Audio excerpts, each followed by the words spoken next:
आगरा के ग्यासपुरा क्षेत्र के 3 दिवसीय भीमनगरी आयोजन समारोह का जीआईसी मैदान में शुक्रवार को चक्रवर्ती सम्राट अशोक महल के मंच पर रंगारंग समापन हुआ।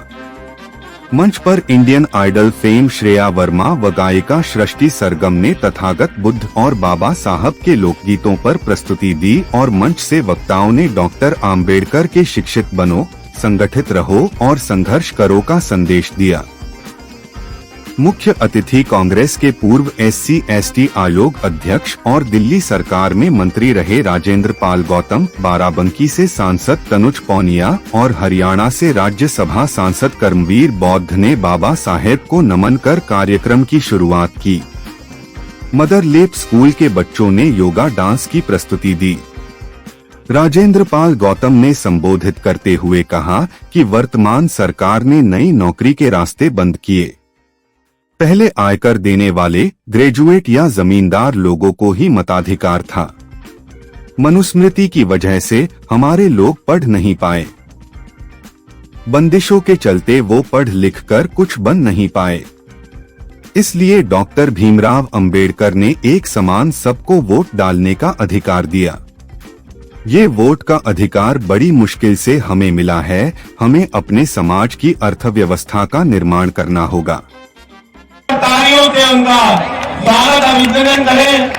छोटी बहन श्रेया अम्बेडकर के जितने भी चाहने वाले जितने प्रशंसक हैं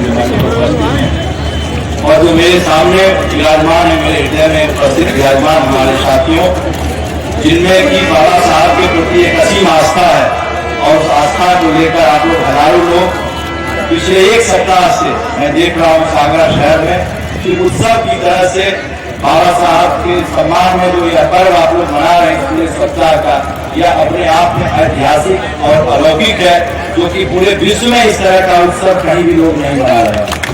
इस चीज पर आगरा जनपद को और हमें बोधिसत्व बाबा साहब अम्बेडकर ने जो योगदान मानवता के लिए दिया, सिर्फ इस देश के लिए नहीं दिया। हम कहते हैं कि वे हिंदुस्तान के लिए दिया या महाराष्ट्र के लिए दिया या किसी जाति के लिए या किसी, उन्होंने मानवता के लिए योगदान दिया। उनकी सोच मानवता के लिए थी, उनकी सोच स्त्रियों के लिए थी, उनकी सोच वंचितों के लिए थी, उनकी सोच समाज का जो सबसे गरीब आदमी, चाहे वो किसी जाति किसी धर्म का हो, उसके लिए थी। और उस सोच के सहारे बाबा साहब आगे बढ़े और लोगों में लड़ने का साहस दिखाया। और लड़ने का उनका लड़ाई का अर्थ था, उनका औजार कलम था, उनका औजार संगठन था। और हम सबको इस बात पर गर्व है कि इस भारतवर्ष में इस बहुत ही ऐतिहासिक भीमनगरी 2026 कार्यक्रम के मंच पर उसके बहुत ही सम्मानित आयोजक और रायसभा जी की पूरी टीम, उनको मैं बहुत बहुत आशीर्वाद भी देता हूँ और बहुत बहुत शुभकामनाएं देता हूँ। एक साल पहले हमने ये उनसे प्रतिज्ञा की हुई थी कि आपको 2026 की भीमनगरी बहुत अच्छी बनानी है और ऐसी बनानी है कि आगे आने वाले समय में लोग कोशिश तो करें, लेकिन यहाँ तक नहीं पहुँच पाए और वो उन्होंने कर दिखाया। मैं ये नहीं कहता कि तरह से भीमनगरी नहीं बनेगी और ऐसा काशिदार होगा और भीमनगरी बनेगी, लेकिन सच्चाई से हम सच्चाई को निकाल नहीं सकते।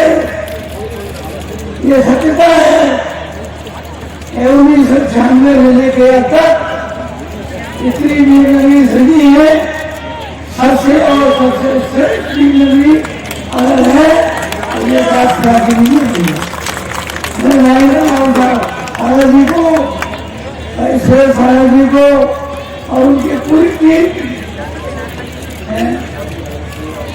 और 24 साहब को सबको आशक्त का आया है, होता है क्षेत्र का है।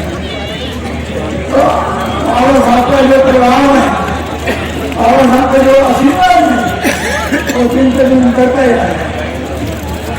और हम सब प्रयास करते हैं ये भी शक्ति के लोग अपना के लोग कि जिनके कंधे पर ये कार्यक्रम सौंपा जाता है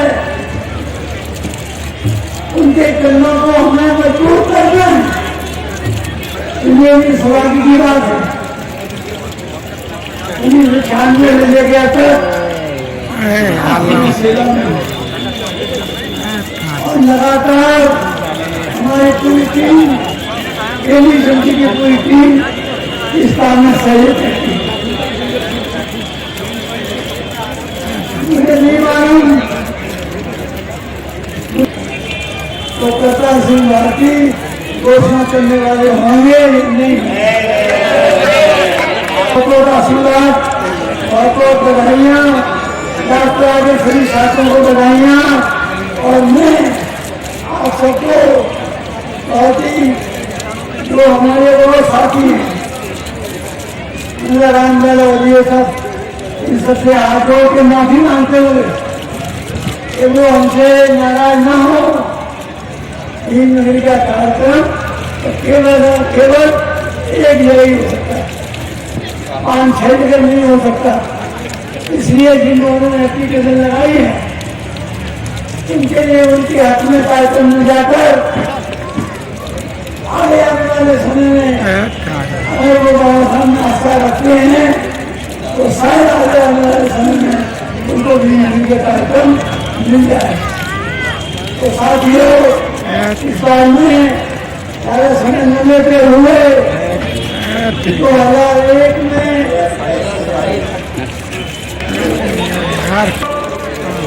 2016 में एक बार